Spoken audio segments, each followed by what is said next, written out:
Horror movies are something that I love. I'm a big fan of it. I enjoy participating in movies and horror novels and things that are a little bit spooky and scary.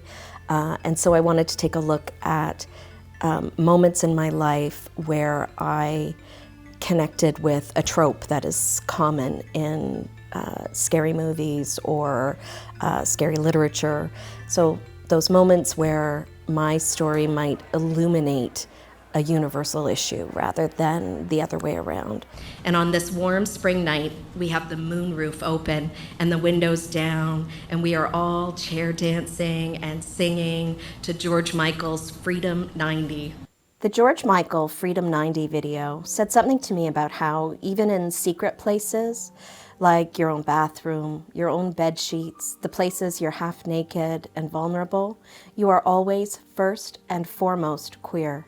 And that means you're never alone because, like the Borg in TNG, we're a collective consciousness. We can recognize each other through our gaydar. Now, of course, hiding and being invisible are two different things. Hiding is fear-based, but invisibility can be a superpower. At least that's what I was contemplating at the time, because I was scared to make my queerness visible to my friends and the world, afraid I would scare them. My bi-ness was not supermodel beautiful to me yet. I was afraid they wouldn't understand. I wasn't interested in Linda Evangelista. I was already swooning over pictures of a shaven-headed Ripley in David Fincher's next project that was coming out a month later in 1992, Alien 3. And it was a love that was growing desperate to burst out of my chest. Being a queer woman and feeling that strong affinity for horror films or thrillers or scary bits and pieces of culture that come up.